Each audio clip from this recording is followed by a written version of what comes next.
अस्सलामुअलैकुम। बोल न्यूज़ के साथ मैं हूं फराज अहमद। हेडलाइंस आपने जानी, बुलेटिन का आगाज़ करेंगे इस खबर के साथ। वज़ीर आज़म शहबाज शरीफ की सऊदी वली अहद मोहम्मद बिन सलमान के खुसूसी मुकालमे और डिनर में शिरकत। तकरीब के दौरान वज़ीर आज़म ने सऊदी वली अहद मोहम्मद बिन सलमान से मुलाकात भी की। शहबाज शरीफ ने आलमी इक़्तिसादी फ़ोरम के खुसूसी इजलास के कामयाब इनक़ाद पर सऊदी क़यादत को मुबारकबाद पेश की। वज़ीर आज़म शहबाज शरीफ ने सऊदी वफ़द पाकिस्तान भेजने पर मोहम्मद बिन सलमान का शुक्रिया अदा किया। शहबाज शरीफ का कहना था कि अपने साथ एक आला इख्तियाराती वफ़द को रियाद लाए हैं। मुलाकात में इलाक़ाई सूरत हाल बिलखुसूस गज़ा के बहरान के हवाले से भी तबादला ख्याल किया गया। वज़ीर आज़म ने वली अहद मोहम्मद बिन सलमान को पाकिस्तान दौरे की दावत भी दी। सऊदी वज़ीर सरमायाकारी ने वज़ीर आज़म शहबाज शरीफ को प्राइम मिनिस्टर ऑफ एक्शन करार दे दिया। आलमी इक़्तिसादी फ़ोरम के साइड लाइन पर वज़ीर आज़म शहबाज शरीफ से सऊदी वज़ीर सरमायाकारी, वज़ीर ख़जाना और वज़ीर सनत ने मुलाकातें की। सऊदी वज़ीर सरमायाकारी ने कहा कि हम सब आपकी कारकर्दगी और काम की रफ्तार से आगाह हैं। आप पाकिस्तान की तरक्की के मिशन को लेकर चल रहे हैं। हम सब आपके साथ हैं। आपका मिशन हमारा मिशन है।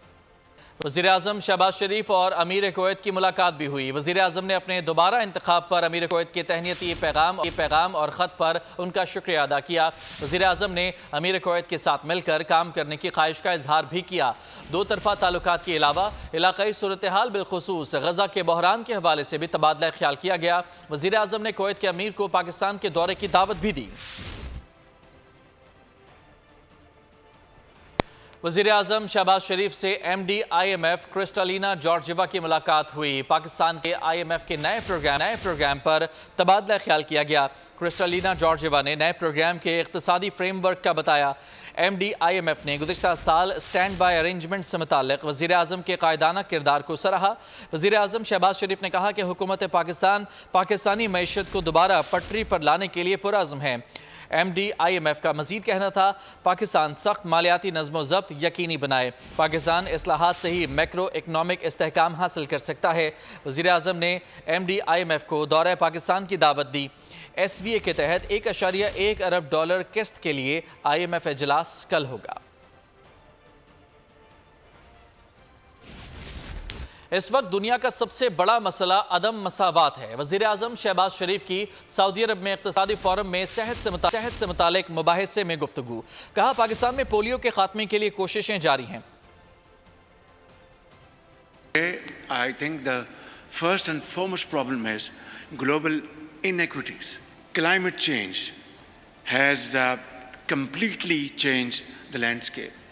Pakistan does not contribute even a fraction of emissions, yet we are on the list, red list of climate change, and in 2022 we experienced the worst climate change floods in Pakistan, devastating everything from hospitals, schools, lands, agriculture, everything.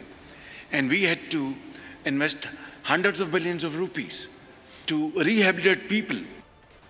Pakistan को नुमाया मुश्किलात का सामना है। दीगर कई ममालिक भी माशी मुश्किलात से दोचार हैं। कम आमदनी वाले ममालिक की माशी हालत ख़राब हो रही है। MD IMF का वर्ल्ड इकनॉमिक फ़ोरम के खुसूसी सेशन से खिताब। कहा कोरोना के दौरान कम आमदनी वाले ममालिक की मईशत ज़्यादा मुतासर हुई। कोरोना से दुनिया को $3.3 ट्रिलियन का नुकसान हुआ। Recognize that the strength, the resilience of this projection comes from a small number of countries that are doing really well. The United States is one, some of the emerging market economies like India, Indonesia add to that. The economies have been resilient despite the multiple shocks we were hit over the last years. We slightly upgraded our growth projection for 2024. वज़ीर ख़जाना मोहम्मद औरंगज़ेब ने कहा है कि पाकिस्तान की आधी से ज़्यादा मईशत गैर दस्तावेज़ी है। गैर दस्तावेज़ी शोबा हमारे लिए सबसे बड़ा चैलेंज है। 10 खरब का टैक्स मार्केट में ज़ेर गर्दिश है। नकद रकम के इस्तेमाल के बजाय ऑनलाइन को फ़रोग़ देने की कोशिश जारी है। वर्ल्ड इकनॉमिक के खुसूसी सेशन में गुफ्तगू करते हुए उन्होंने कहा कि हुकूमत ने मुस्तहिक ख़वातीन की मदद के लिए नकद रकम का इंतज़ाम किया है। We have entered this year on a much better note than we were this time last year. All the macroeconomic variables are moving in the right direction, but certainly we need to bring in more macroeconomic stability and more permanence in it as we go forward. You know, we think digital adoption is mobile first and all these fancy solutions. It's unfortunate, but that's the reality on ground, that they don't want all cash coming to them, which is given by the government, because they say the moment you give us cash, our son takes it away, our brother takes it away. So part of this you give us in cash, and a lot of this you give in the form of digital wallet. Just think about it, right? Digital wallet. So this is the reality on ground. Actually, on Friday, I signed an agreement with McKinsey. They are going to come in and actually help us with end-to-end digitalization of our tax authority. वज़ीर-ए-आज़म शहबाज शरीफ ने इसाक़ को नायब वज़ीर-ए-आज़म मुकर्रर कर दिया। काबीना division ने तैनाती का नोटिफिकेशन जारी कर दिया। वज़ीर-ए-आज़म शहबाज शरीफ ने इसाक़ को नायब वज़ीर-ए-आज़म मुकर्रर कर दिया है। काबीना डिवीज़न ने तैनाती के हवाले से नोटिफिकेशन भी जारी कर दिया है।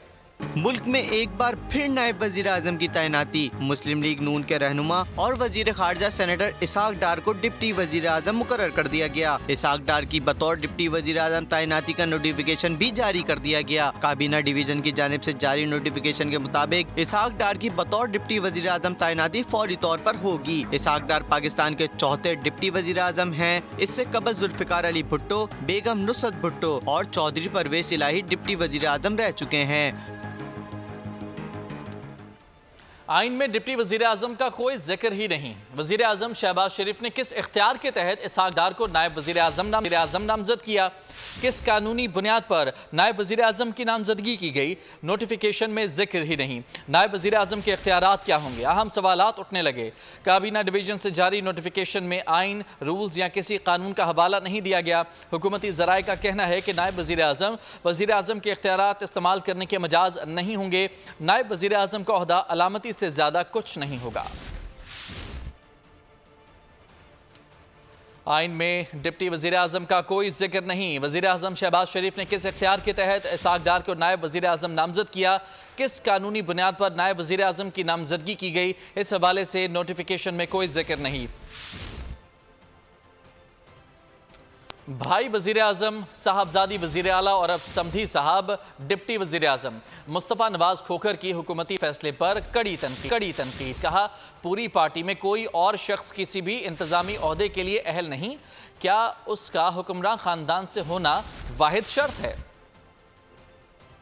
और अब कुछ बात करते हैं कि मुल्क भर में गंदम का मामला तूल पकड़ने लगा है। गंदम की कटाई तकरीबन मुकम्मल हो गई है। हुकूमत गंदम खरीदने को तैयार नहीं। बारिश ने खुले आसमान तले पड़ी गंदम को नुकसान पहुंचाना शुरू कर दिया है। किसान रिकॉर्ड पैदावार करके भी मेहनत वसूल न कर सके। पीर के रोज पंजाब असम्बली के बाहर एहतजाज की कॉल दे दी।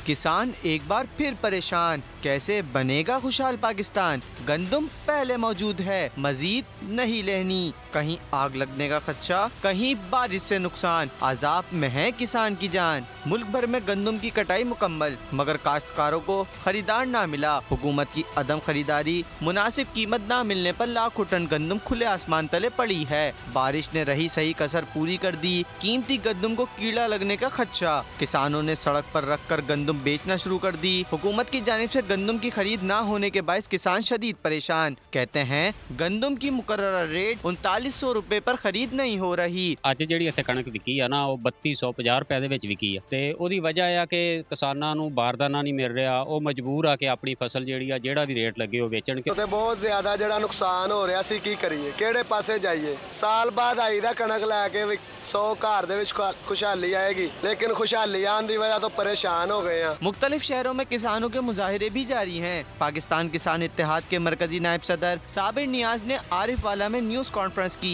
पीर के रोज पंजाब असम्बली के बाहर एहतजाज की कॉल दे दी। अगर गवर्नमेंट नहीं मनेगी तो असीं तुहाडे एक दिन दे या 2 दिन के एहतजाज तो बाद तुहाडे मगर असीं जरूर आवांगे। चाहे असीं तुहाडे नाल रल के बईए या आपदा वक्रा बईए। असीं किसी भी सियासी ग्रुप के नाल रल के एहतजाज नहीं कर रहे। साडा खालसन एहतजाज सिर्फ गंदम वास्ते और किसानों वास्ते। ज़राई माहिरीन का कहना है कि हुकूमत ज़राअत के शोबे को तबाही से बचाने के लिए फौरी तौर पर गंदम की खरीदारी शुरू करे ताकि किसानों को इनकी मेहनत का पूरा मुआवजा मिल सके। पाकिस्तान के हालिया गंदम स्कैंडल में किसानों और काश्तकारों के बजाय किसने फ़ायदा उठाया? अहम तफसीलात मंजर-ए-आम पर। मुल्क में हर तरफ गंदम के हवाले से किसान दुहाई दे रहा है मगर कोई सुनने वाला नहीं। गंदम दरामद से ब्यूरोक्रेसी के गलत फैसलों से $1.5 अरब का नुकसान हुआ। मुल्की किसान रुलने लगा, हुकूमत ने किसानों से मुंह मोड़ लिया, कोई सुनने वाला नहीं। अपने काश्तकारों को पसे पुश डालकर गंदम इम्पोर्ट करने वाले कौन थे? इसका फायदा किसे पहुँचा? जराये के मुताबिक गंदम दरामदात करके प्राइवेट सेक्टर को नवाजा गया। ब्यूरोक्रेसी के गलत फैसलों से कौमी खजाने को $1 से $1.5 अरब का नुकसान हुआ। नेशनल फूड सिक्योरिटी ने गंदम होने के बावजूद 35 लाख टन गंदम दरामद की इजाजत मांगी। ECC ने गंदम दरामदात की मंजूरी दी। नेशनल फूड सिक्योरिटी ने पहले 10 लाख टन गंदम दरामद करने की समरी तैयार की। वफाकी सेक्रेटरी नेशनल फूड सिक्योरिटी ने हर किसी को गंदम मंगवाने की इजाजत दी। 1 अप्रैल 2024 तक 43 लाख टन गंदम हुकूमत के पास मौजूद थी। मार्च में सिंध में गंदम की नई फसल आने से गंदम दरामदात की जरूरत नहीं रही थी। निगरां हुकूमत की गलत हिकमत अमली से गंदम के काश्तकार रुल गए हैं। बाहर से गंदम आ रही है और यहाँ अपनी गंदम तैयार है। $1 अरब की गंदम इंपोर्ट करके हमारे किसानों की मेहनत को मिट्टी में मिला दिया गया। एहसन इकबाल का जफरवाल में अवामी इज्तिमा से खिताब। साबिक हुकूमत पर तनकीद की, कहा ये वो फैसले हैं जिनकी सज़ा अफलातून को मिल रही है। पूरी कोशिश है कि मुल्क की मईशत को पांव पर खड़ा करें। तो ये जानकर हैरत होगी कि निगरान हुकूमत के दौर में जब हमारे अपने गल्ले भरे हुए थे गंदम और हमारी फसल आने वाली थी, $1 अरब का गंदम का सौदा करके ये वो फैसले हैं कि जिनकी को भी मिल रही है और इस हुकूमत को भी उसका सामना करना पड़ा। जिन अफलातूनों ने ये फैसला किया उस वक्त उनको सजा मिलनी चाहिए। हम भरपूर तरीके से कोशिश कर रहे हैं कि पाकिस्तान को अपने पैरों पे खड़ा किया जाए। मईशत के लिए ये साल मुश्किल होगा, लेकिन मुझे यकीन है कि अगर हमने साल 1.5 साल सही फैसले और सही सिर्फ में सफर जारी रखा तो पाकिस्तान को भी हमारी कोशिश है हम अपने पैरों पे खड़ा करें। हदफ पूरा ना हुआ तो पंजाब का किसान खैबर पख्तूनख्वा हुकूमत को गंदम बेच सकता है। मुशीर खजाना खैबर पख्तूनख्वा मुजम्मिल असलम ने पंजाब के काश्तकारों की पेशकश कर दी। बयान में कहा कि पंजाब हुकूमत किसानों से किए गए वादे से मुकर गई और अब किसानों को मजबूर करके 3900 रुपये फ़ी मन के बजाय 3100 रुपये फ़ी मन गंदम नीलाम करवा रही है। खैबर पख्तूनख्वा हुकूमत गंदम की खरीदारी 3900 रुपये में ही कर रही है और 3 लाख टन गंदम की तरजीह मकामी किसान को दी जाएगी। सब्सक्राइब करें और बेल दबाएं ताकि कोई खबर रह न जाए।